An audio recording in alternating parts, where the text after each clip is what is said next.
So still, I'm waiting in. So while it still says it's, and I'm waiting for it to be allowed. So while you're doing that, I'll just start talking, and as soon as it lets me to share the PowerPoint, should be okay now. So. Sorry. Okay. So let's just, here we go. Perfect. Thank you, Michal. There we go. Sharing is caring. Sharing is caring. Okay. So Telfed, which you guys have you've heard the name. Telfed is actually our nickname. Comes from Tel Aviv Federation, because in 1948 our offices were in Tel Aviv. Now they're in Ra'anana. We didn't change the name of the organization to RunFed, but it was the South African Zionist Federation Israel, and that is still our official name. And that's because we were founded by the South African Zionist Federation to look after the 800 Machal soldiers, Mitnadvei Chutz La'aretz, volunteers from overseas, who came to fight in the War of Independence. And thanks to those 800 soldiers who came from South Africa and brought with a huge amount of knowledge from World War II, we were actually able to win the War of Independence. And at the end of the war, a lot of those 800 wanted to stay in Israel. So even though the South African Zionist Federation said to Telfed, well done, guys, pack up and come home, we stayed and have been operating since 1948, looking after those Southern Africans and now Australians who want to live in Israel. So if you look at our mission, we want to promote quality of life in Israel. There's a big difference between standard of living and quality of life. We're not out to compete with the standard of living in South Africa and Australia, but we say that there's a quality of life in Israel that you can't get anywhere else in the world, living in the Jewish majority in the Jewish homeland. We also want our Olim to participate and contribute to Israeli society. We don't want to keep our Olim in a bubble. We feel that everyone who comes from South Africa and Australia has a huge amount to contribute to Israeli society, and we want to see that impact. And the last slide relates to the different departments in Telfed. Each square that you see here is a Telfed staff member, together with a committee of volunteers. So obviously the Klita department has been the heart of Telfed since 1948. We're in touch with Olim before they make Aliyah, giving pre-Aliyah advice in order to help them prepare for the Aliyah. Actual Aliyah procedure is dealt with by the Jewish agency. We don't get involved in the actual making of Aliyah, the bureaucratic procedure. That's dealt with by the Jewish agency. But we give pre-Aliyah advice and post-Aliyah, which is called Klita, absorption. You can see our numbers of South African and Australian Olim, and now we also help in the British Olim on a voluntary basis. And basically, we want to have as much contact as possible with our potential Olim before they come, so we can help them prepare for their Klita. So all of you on the meeting tonight, have a look at all these services and be in touch with us so we can help you properly prepare for your Klita. Once you arrive, we're in touch with you on a regular basis during your first year to make sure that things are going smoothly, both from the office and from our volunteers. After the first year, we take a step back, but if anybody needs us, at 120 till age 120, we are available. We also have a special division that deals with lone soldiers. Obviously, lone soldiers need an extra hand, not only while they're in the army, but especially when they get out of the army and have to deal with Israeli civilian life. Telfed's the only organization that provides housing. We have 105 apartments that belong to Telfed, and we rent them out at 30% below market rates. We have 30 apartments in Ra'anana and 75 in Tel Aviv, and you're eligible to apply for those apartments and to pay subsidized rentals. 70% of the rental income from these apartments goes here. It goes for us to give financial assistance to the needy. So Telfed supports 450 needy Olim every month. That's with food cards and helping them with financial aid. We also have a full-time social worker who provides counseling for those that are going through a difficult time. Events. So you can see that last year we had 70 events with over 2,000 participants. They're now all virtual events. And I see that Teddy Seitovitz is with us this evening. Teddy is the main person, is the main volunteer behind those events. We hope that soon we'll be able to go back to face-to-face events and meet people physically. But until then, you're all invited to join those events and meet our community that's online. and it'll help you to prepare also for your Klita, and those that are here. It'll help you get to meet people in a virtual community. The Talfed magazine comes out Pesach and Rosh Hashanah time. Our newsletter goes out once a month to over 10,000 people. If you're not getting the newsletter, please send Yael your details, because it's a great way to keep updated about what's happening in Israel, in our community, changes in Aliyah, rules, etc. And please join our Facebook page, over 3,500 people there, a lot of information being exchanged, and also our Instagram. Talfed gives over 400 scholarships every year. So 400 scholarships, that's for Olim. There's scholarships that deal with community service. There's scholarships that are based on financial need. And there's even scholarships for people that have not yet made Aliyah, that are studying in Israel and they're deciding whether to make Aliyah or not. That's called SASI, South African Studying in Israel.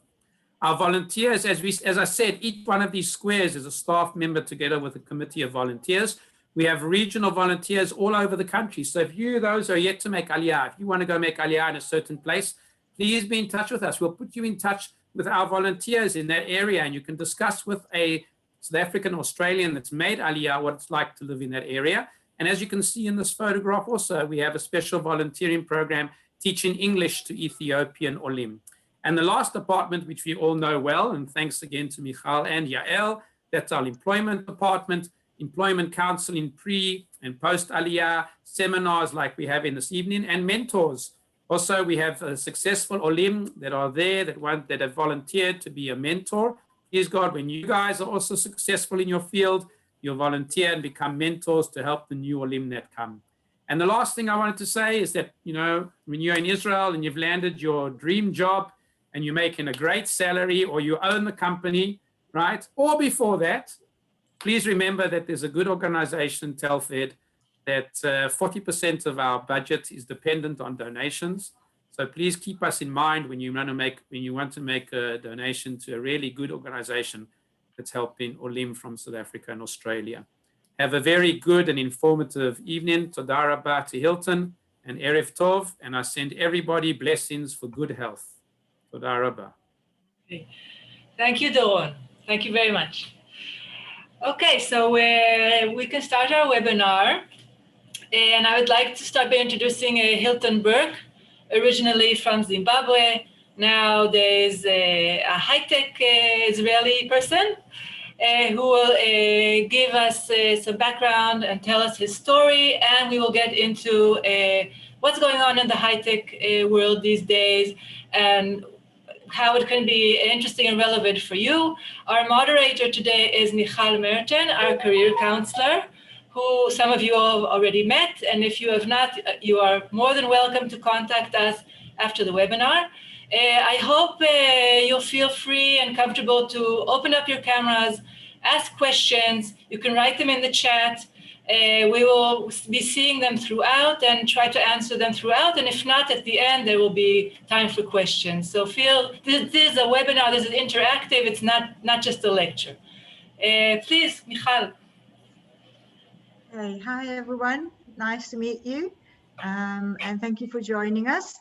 So I think directly over to you, Hilton. Can you tell us a little bit about your background, your Aliyah stories, anything you want to share? Great. So first of all, thank you very much for having me. It's a privilege for me to be here tonight. Thanks, Doron, and thanks, Yael, for organizing this, and Michal. I have been in Israel. My name is Hilton Burke. I've been in Israel for 21 years now. Seems like a lifetime. I've been originally from Zimbabwe, a small Jewish community. In Zimbabwe, there was 300 Jews at the time while I was there.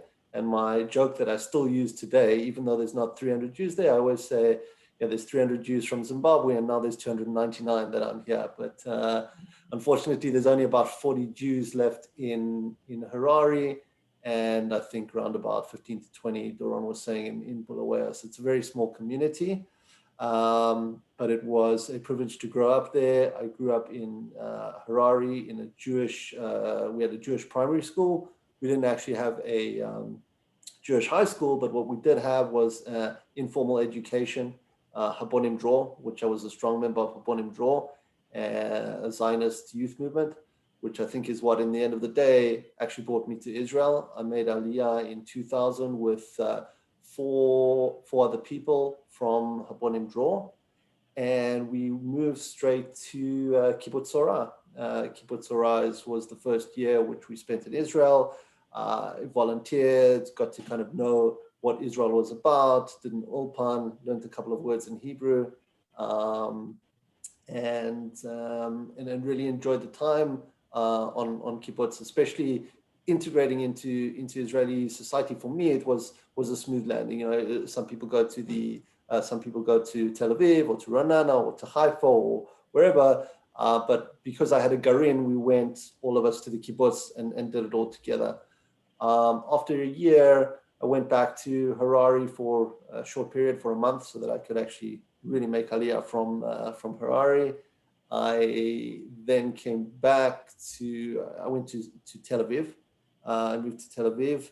At the time, I was staying in the Zionist Federation building, Telfed building in Givatayim.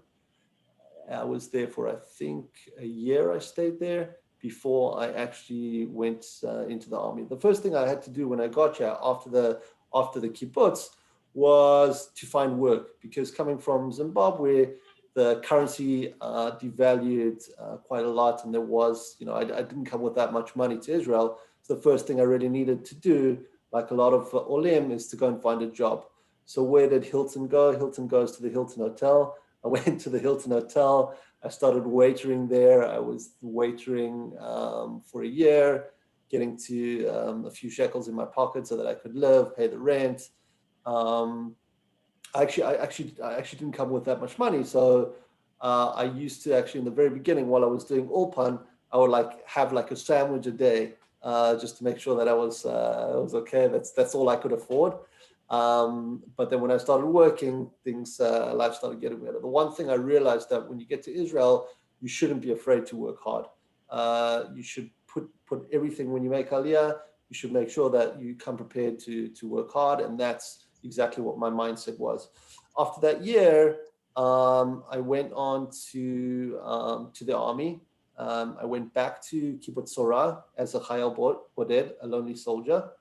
I was there for two years. My army service, I spent in Gaza for 2 years in a place called Maxom Erez. And one thing I learned, and one of the things that takes me in life all the time, is whatever you do in life, just do it to your best. So in the army, I wasn't in the greatest place, as you can imagine, but I thoroughly enjoyed it, and I made sure that I did the best I can. That being said, I was given the best award for the soldier in the South, and I was also put on a list to meet Ariel Sharon, who was then the prime minister. But because I was leaving the army, I said, I'm leaving the army, it's better to give it to somebody else. So I didn't take that up. After the army, I decided I had to go and work for 6 months again back to the Hilton Hotel, back to waitering. So I went for 6 months to the Hilton Hotel, and started working there, waitering, just to get some money. Because usually after the army, you take a period of I think it's 3 to 6 months, and then the army gives you a compensation for working in either the hotels or gas stations, things like that. So I decided to go back to the hotel, work there for a while, and saved up a bit of money to go and travel, like every good Israeli does after the army. Went to New Zealand. My sister lives in New Zealand. So I went to New Zealand for a while with my then girlfriend, now my wife. So we traveled there for, I think, 6 months, came back to Israel. What am I going to do? I didn't have a formal education, because at the time, while I was in the army, my father passed away while I was in the army. My mother unfortunately passed away when I was 11 months old. So I didn't really have that much support. It's just kind of me for myself. I have to do everything for myself. And I had to find work. That's the first thing I need to do when I come back from a wonderful holiday in New Zealand, is find some work. So what am I going to do? So I'll tell you a little bit about my career path and starting the career and how I got involved in my career. But again, if there's any questions, Michal, during the way, please feel free to stop me. But otherwise, I'll just go. I'll do the monologue all the way. Go ahead.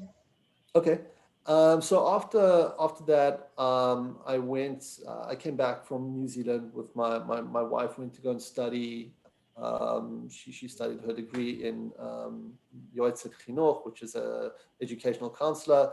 I had to go straight into work, and what was I going to do? I didn't have an education. I wanted to go and find something. I had to support myself.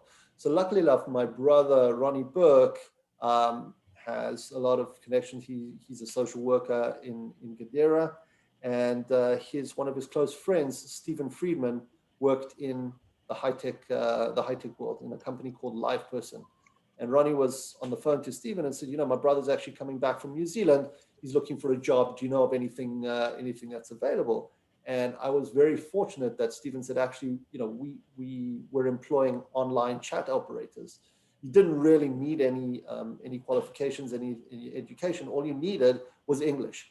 And I had my English, so that was great. So I went in. The company was based in Ranana. I was living in Givatayim at the time. And I would take a bus every morning into work and a bus in the evening back. Sometimes I had shifts at 6 o'clock, so I would have to wake up at 4 o'clock to catch the bus at 5 to get there at 6. But that was an amazing introduction for me to get into the high-tech world. LivePerson is a chat company. At the time, it was a chat company. They offered online chats for companies so that they could do communications of the web through chat. So that was my first job. I was there for 5.5 years. And after that, one of my ex-bosses from LivePerson said to me, I've got this company, a friend in a company called ClickTail, and they're looking for somebody to start and build and manage their sales team. So I said, why not? I'll have a conversation and see where it leads to.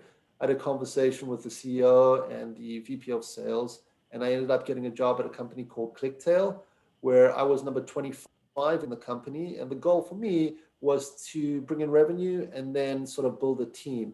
I was there for 4.5 years, and I managed to build a team of 25 salespeople under myself. So I had, I think, like 22 salespeople and 3 team leaders, which I was very proud of building that team. We were selling to America, to the UK, all over. The team was actually also built up of Olim Chadashim. So there were people from South Africa, from Australia, from the US. I often would take people that didn't have degrees or Olim or Chaylim Bodadim that came out of the army to try and support them. And you didn't really need anything. You just needed to have that English to get you by. The tech is what the technical side is what we would train them with, to go into the CRM platforms and things like that.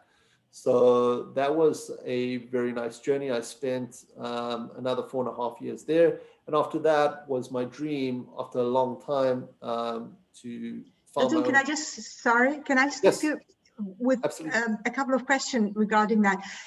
Sure. What were the challenges that you feel you encountered?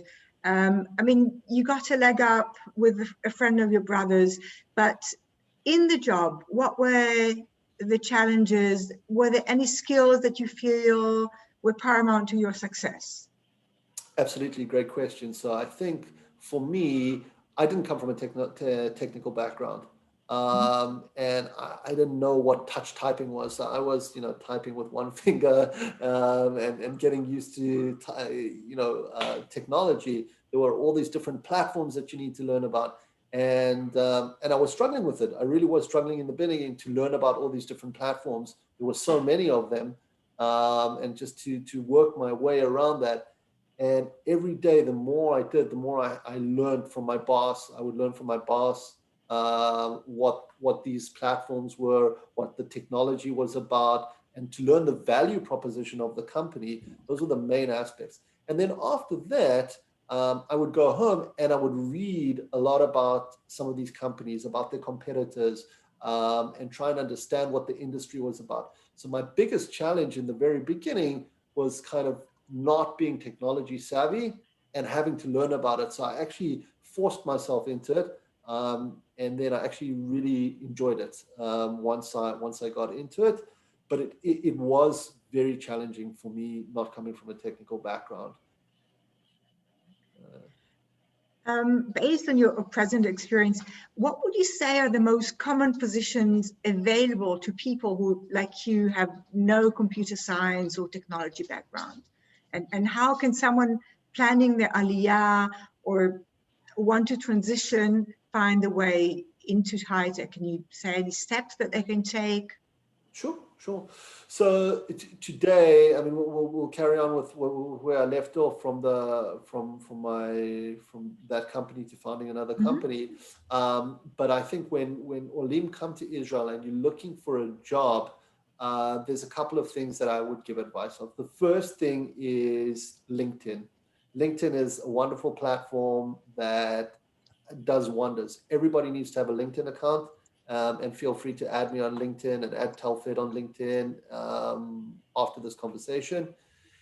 LinkedIn gives you the opportunity to network and to find out which companies are hiring and to speak with people with similar backgrounds to you that are in those organizations. So if you might know a South African that's in a company or an Australian or one of your friends that are in an organization, you can go to LinkedIn, you can research that company, and you can try and network with them, because the best way to get into a company is from within. So if you send your CV to one of your friends within that company, it's a very high likelihood that you'll get through.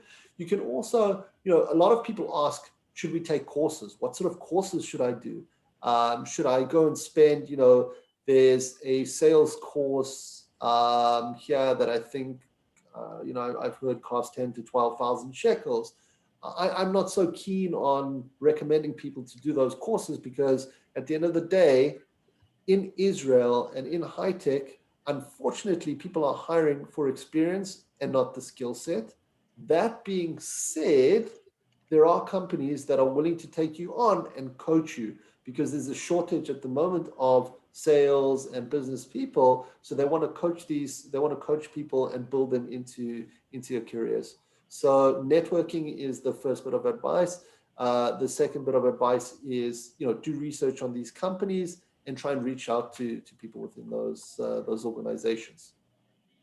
You can learn about the industries, obviously, that will help you, and learn about the technologies that are behind this. That will definitely give you another foot in the door as well. Okay. You spoke about sales.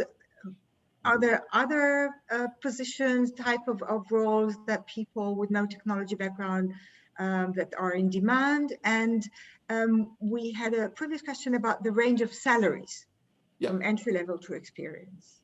Okay. So the other positions, there are, from the business perspective, I would say there's sales positions. The entry level is what's called sales development. I call it entry level, but in some companies, it's not really entry level. Sales development is kind of a position where you qualify leads and you're the very top of the funnel to kind of pass those leads on through the sales cycle. Sales development is one of the most interesting jobs here and the most popular jobs. There's about 60 different companies hiring for that position at the moment that I know of. And that's number one. Number two, there is a position called account management / customer success. These positions are usually post-sales, right? So these are the companies that are doing retention, looking after the customers and making sure that they don't leave those companies. Customer success, product management. Product management is also something really good to get into. And business development. Those are the main areas which I say, I'm not, if you come from similar corporations, not necessarily high techs, but you've had product management and you know a little bit about it and you've used some of those tools, sometimes you might be able to get into a company with that. Okay, let's see if there are other.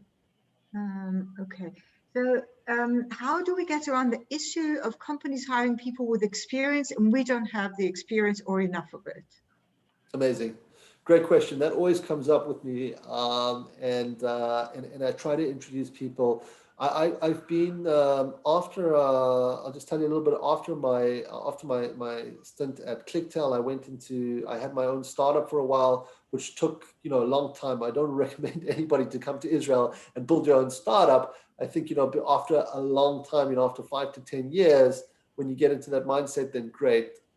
It's a very difficult thing to do. But I was a co-founder of a company for 4.5 years called Mazebolt.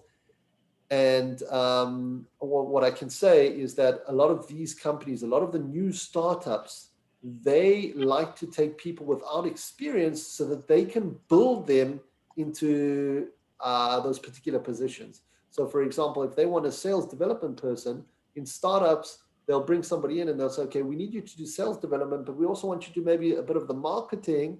And if you can do the whole sales cycle. So you get your hands dirty in all different areas. The small startups are the ones that will take the risks on people without experience. So there are ways about going around it. Will a startup take someone over 40 or 50? So yes, they will. It's not a big. I don't want to lie and say sometimes that ageism is a problem in high tech, but there are companies that will take people over 40. It's not a problem for most companies. Okay. And what about someone who has a tech background and product experience, but no sales experience? Okay. What would someone who's a techie, a system administrator or programmer, and Okay. they want to go into sales now? Oh, okay, so the transferring from the technical side to the business Yes. side. Okay, that's also that's pretty challenging, but you do have an advantage because you come from a technical side, so you have that understanding. It is tough to make that transition, but if you find the right company that's technically orientated, they might take you on as a salesperson. Again, it's through networking that you'll be able to make that move. The other thing is there are some courses which don't cost money. I'm actually part of a course right now called Sales Class, and it's a free course whereby you can go ahead and learn about sales development and inside sales. And from there, the goal is to try and introduce you to companies and get you a position. So you don't have to come from necessarily a sales background, but you need to have that interest and want to actually do sales. It's not the easiest position, sales, by the way. Correct, yeah. Okay. So why did you decide to leave the startup world and open a recruiting agency? So that's a very interesting question. I get asked that a lot of all the time. Everybody asks me, so why you've gone from sales, you built your career. I was VP of sales at a company called WalkMe, and I was VP sales at another company. So I built my career over the years. And while I was building my career, I interviewed, I would say, hundreds, if not up to 1,000 people throughout my career.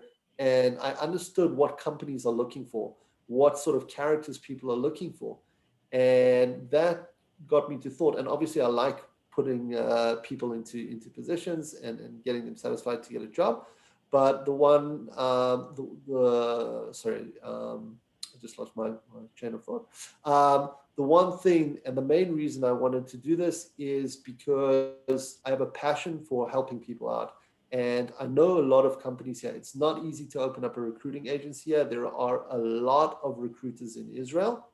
However, because I come from a sales background, a sales management background, and I know all these different companies and I know all the people, I decided that I want to help people that were in similar positions to me. So that's what I do. And I think one of the questions here I saw was about salaries, the ranges of salaries. Yeah.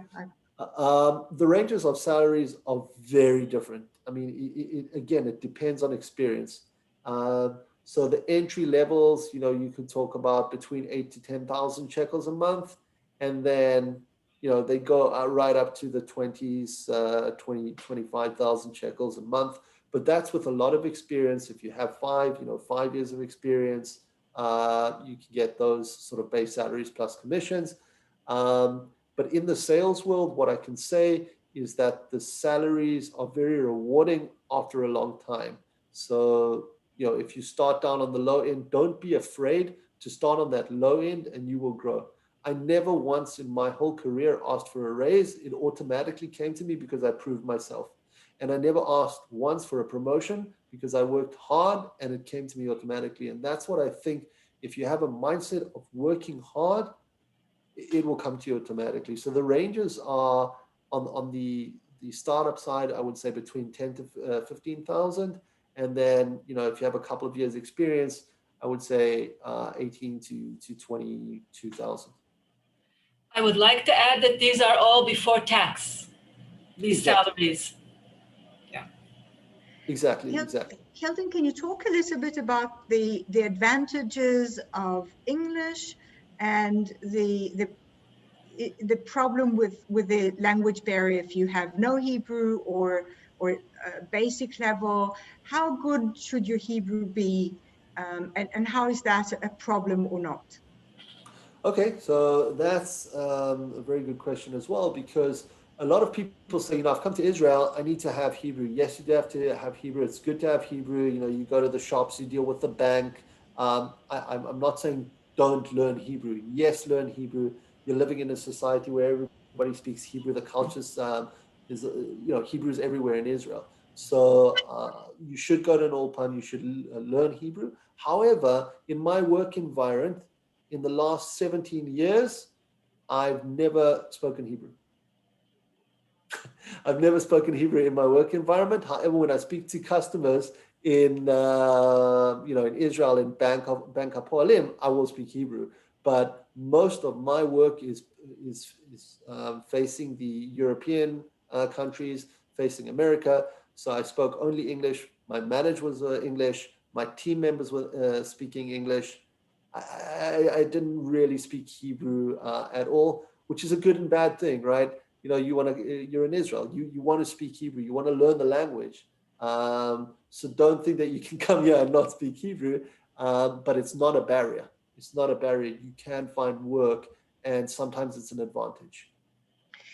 Do you think you didn't find it a barrier because you were in the high-tech industry? What about someone who wants to go into retail or other areas, other fields? Yes, so in high tech specifically, that's why it wasn't a barrier. But I think if you're talking about retail and then typical blue collar work here in Israel, that's mainly in Hebrew. So if you come from a financial background and you want to be an accountant in any company in Israel, whether it be high tech or any other company, yes, you do need Hebrew for that. The reason why I don't need it is because I'm customer facing international companies and not many in Israel. Okay, I'm going to go over a few questions in the chat and make sure that I haven't missed anyone out. So someone's asking if they can have the link for the sales class that you mentioned. If you could maybe even put it in the chat or give it to Yael, and we'll send it out to whoever wants it. Sure. Is there present a demand for customer experience professionals in the industry? And he's speaking English an advantage in the high-tech industry, so we spoke about that. Yes, so the demand right now, what's happening, and it's very strange. So, we're going through a pandemic. We're going through a global pandemic, and there's a crisis around us. The funny thing is, and the weird thing is that in high tech, the opposite's happening. There's masses of jobs on the business side. There are so many sales positions. There are so many customer success positions. Every company is hiring.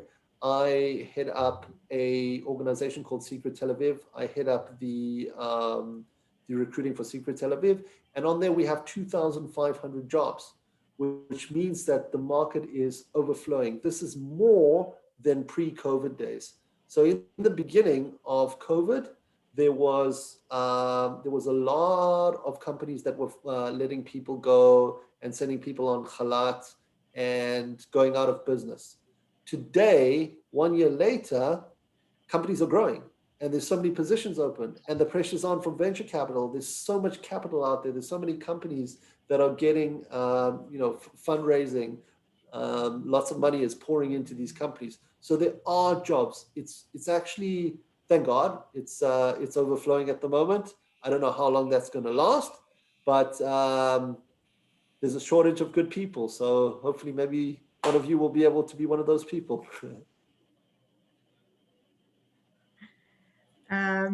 Okay, I have a bit more specific questions. Is it an advantage to have a tech background to get employed in Israel? Yes and no. It depends what sort of tech background you're talking about. So I think we mentioned earlier, if you come from an IT background, sort of a systems admin, it really depends on what position you want to go for. So again, if you're going for your experience and you want to get into high tech from a systems admin, then try and carry on with that path if you can. I think it is a bit of an advantage. It just depends which company. Can you say something about the, excuse me, Michal, about the hours, the work hours when doing international sales? Absolutely. So there's a huge demand for US hours, right? It's easier to get a job doing US hours because there's a lot of those positions open. And US hours would sometimes, it depends on the company, if you're doing West Coast or if you're doing East Coast, but that could be anywhere from the times like 12 o'clock to 9 o'clock at night, or it could be 4 in the afternoon or 3 o'clock in the afternoon to 12 at night or 1 o'clock in the morning. It just depends on what the company's offering. But there are also companies that say, okay, listen, we're facing Europe, so you need to come into the office from 10 o'clock to let's say 6, 7 o'clock at night. And most positions, if they're international facing, are from Monday to Friday. Now, if it's US hours, Monday to Thursday would be those long hours. And then Friday would be kind of like a half a day before Shabbat comes in. So that's usually what happens, or you're working Sunday to Thursday. So it just depends on what the company is and what the focus is. We have a question about the possibility of finding a job while still overseas, and what would be the best way to do that?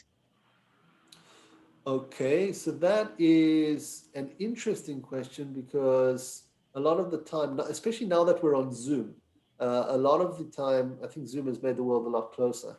A lot of the times people would want you to come into the office and have that first interview in the office. By the way, the process usually works. There's a telephone call from the HR person. They'll give you a call just to kind of filter through and see that you're relative for the position. After that, you go to the hiring manager. From the hiring manager, you'll probably do some sort of a presentation. After that presentation, you would then go to HR. They would give you an HR, the HR would interview, and then after that they would ask for references, and hopefully you would sign a contract from there. Sorry, I missed the question. I left the question out. Maybe I didn't address the question. How would you go, and is it at all possible to find a job while you're still overseas? Oh, so again, if you're overseas, I think now it's okay. If you're making Aliyah within like a short period of time, then yeah, go for it. If you're making Aliyah in 3-4 months' time, it may be a bit more difficult, and people want, they want people here right now. But start the process. Why not? Yeah, it's been our experience that most Israeli employers would rather know that you're here, or despite the fact that many people work remotely. Although those companies who work almost exclusively remotely and mean to stay that way don't mind hiring you almost wherever you are, unless there's an accounting problem. So we've seen Exactly. that, more of that now. Prior to COVID, it was almost impossible. Right. Absolutely. Absolutely. We have some very specific questions about salaries for graphic designers and analytics. Please feel free to write to us, to email us afterwards.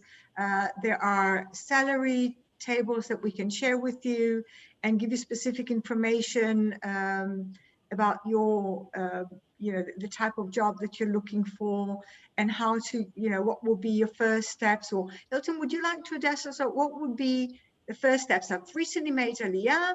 What would be the first steps I should take in finding a job in Israel? Amazing. So the first thing you need to do is go to Telford. You need to go to Telford. Hello, I'm here.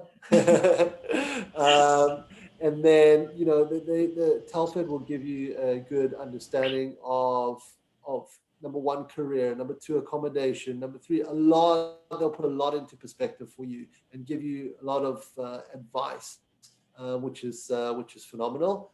And then from there, I think you need to start off your networking. You settle down, maybe you do your Ulpan first, get to do your Hebrew, give yourself some leeway in the very beginning. Know that when you come here, you're not going to land straight into a job. You're going to have to find that job, and it's going to take a while. So be prepared to give yourself some leeway, a couple of months leeway. But while you're in that leeway, you'll be looking for a job. So you would be very lucky if you came to Israel and the next week you started work. So come here, do your Ulpan, just enjoy everything, enjoy the bidud for the first couple of weeks, and then do your Ulpan, and then start networking. While you're doing your Ulpan, start networking, get on LinkedIn, see which companies are hiring, speak to recruiters like myself, look on job boards. Again, go back to Telfed and speak with Yael and Michael and see what they recommend as well, for from a job perspective, and speak with your friends. If you have friends in Israel, what are they doing? Where are they right now? Is there a way that they could take your CV and pass it on within the organization? That I find is generally the best way to get a job in Israel. Yeah, we always say that it's very often about who you know and not about what you know. Exactly. Israel is about it's about networking, and one of the things that we do at Telford, we have webinars on how to create a CV that is applicable for Israel, how to create a LinkedIn profile that will get you the attention of recruiters, how to join groups and network through there. So LinkedIn is really a great tool, like you're saying, for networking and finding out which companies are recruiting. If you do need to convert your CV to Hebrew, it depends on the job that you're looking for, right? And on the language in the ad. We have a volunteer who can help you with that.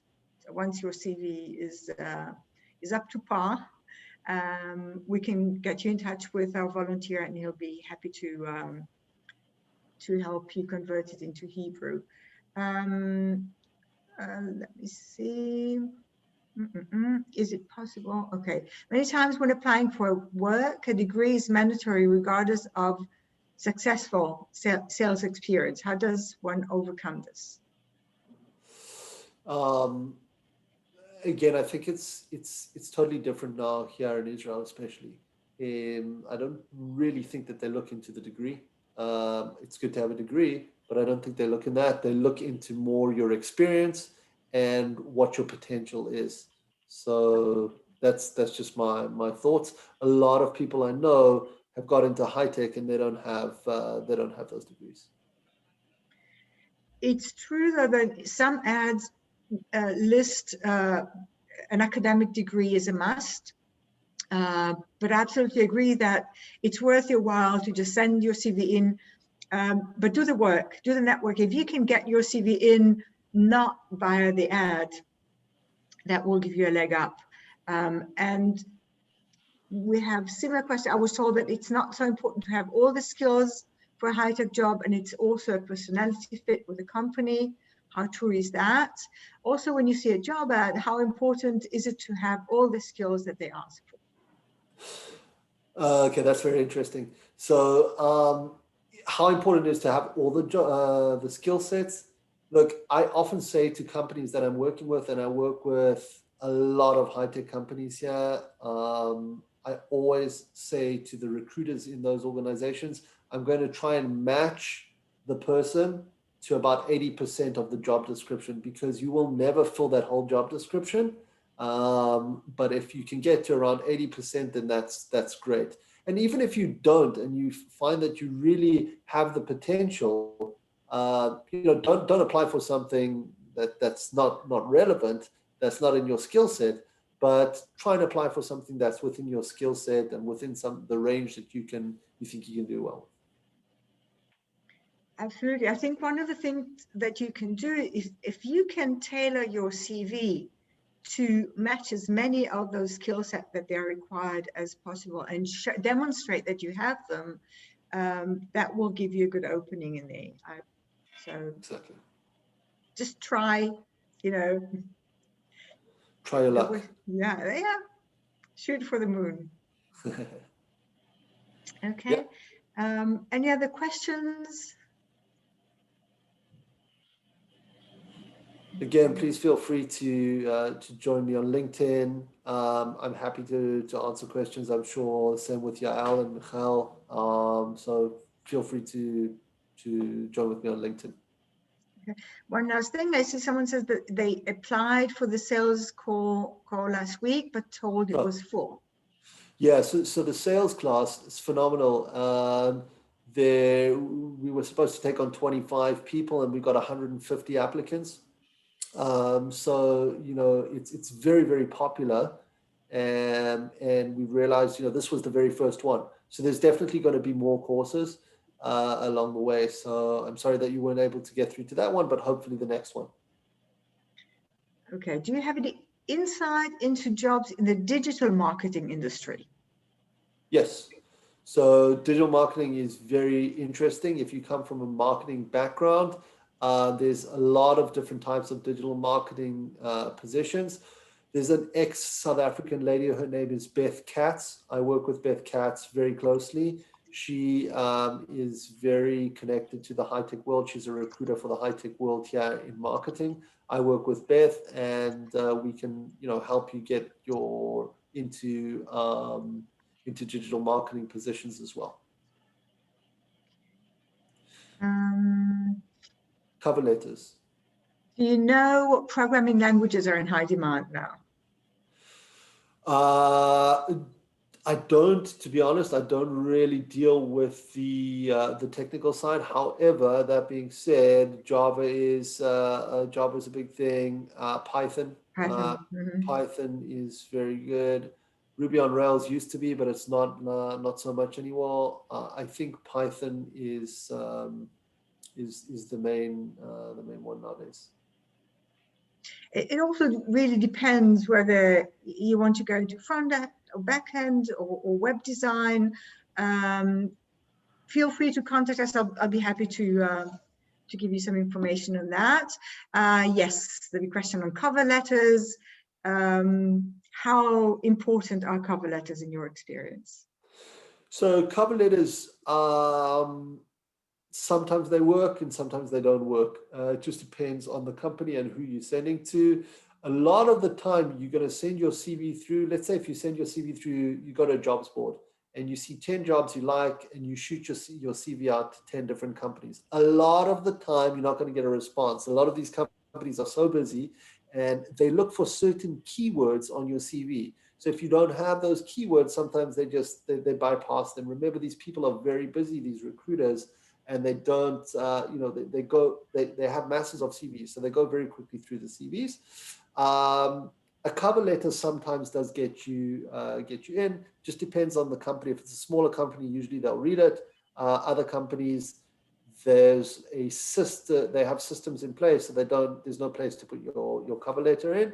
But yeah, it's nice to have a cover letter. Not such it must be one page and very short, very to the point, I would say.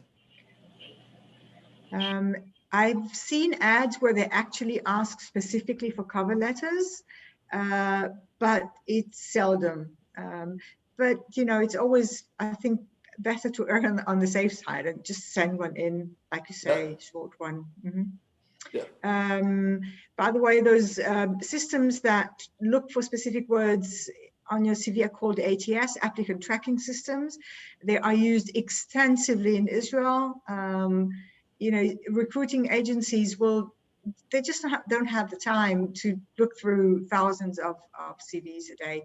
So make sure to tailor your CV according to the ad. Look for those buzzwords, make sure they appear in your CV, preferably more than once. Towards the top, they're ranked higher than towards the bottom. It's a whole thing. Again, contact us if you want more information on that. We did a whole webinar on CV writing for Israel. Are you familiar with the education support provided by Jolt, and what is your opinion? Yes, so I recently came across Jolt. I know that they offer a lot of programs. I think they're actually offering a sales development one as well right now. It probably does cost money, but it's also it's helpful to have, but I wouldn't say critical. And I wouldn't, if you don't have the money to put down, don't like take all your pennies out and savings and everything to go and do one of these courses, because I'm not sure that is going to guarantee you to get into high tech. It is good to have. If you've got some money on the side, then yes, go for it and do it. But if you're going to dig into your savings, then I would just I would say rather wait for a while. But Jolt does have some interesting courses, and same with LinkedIn as well. LinkedIn has free courses which are interesting.